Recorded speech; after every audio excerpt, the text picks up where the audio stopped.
তো হ্যালো বন্ধুরা, তোমরা সবাই কেমন আছো? আশা করি সব ভালো আছো। তো আজকে আমাদের গাড়ির মানে টায়ার এক্সচেঞ্জ হবে, মানে এই দিকে টায়ারটা ওইদিকে দেবো আর ওইদিকে টায়ারটা এইদিকে দেবো। তার কারণ মানে আমাদের যেহেতু গাড়ি লোড হয়, তো বকেটে মাল নিয়ে এসে যখন লোড করি তখন কিন্তু আমাদের এই টায়ারটাতে মানে বেশি চাপ পড়ে।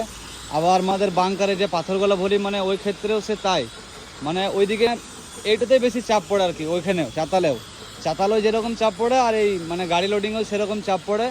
তো এইদিকে টায়ারের কন্ডিশন তোমরা দেখতেই পেয়েছো, মানে খুবই খারাপ। হ্যাঁ, একবারে পুরোটা খারাপ। আর ওইদিকে টায়ারটা কিন্তু অনেকটাই কন্ডিশন ভালো আছে। এই দেখো, তো যেহেতু এদিকে লোডটা কম পড়ে, তো এই টায়ারটা ওইদিকে দেবো আর ওই টায়ারটা এদিকে দেবো। আর এই খুলছে আমার হাসিবুল ভাই, একে মানে আজকে নিয়ে এলাম আর কি কাজ শেখাবার লেগে।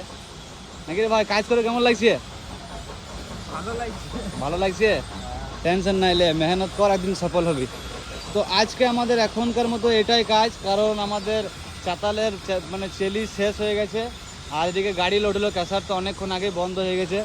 তো এটাই আমাদের কাজ, ঠিক আছে? তো দেখা হবে আবার পরের ভিডিওতে। ভিডিওটা যদি ভালো লেগে থাকে অবশ্যই লাইক, কমেন্ট, শেয়ার আর ফলো অবশ্যই করো।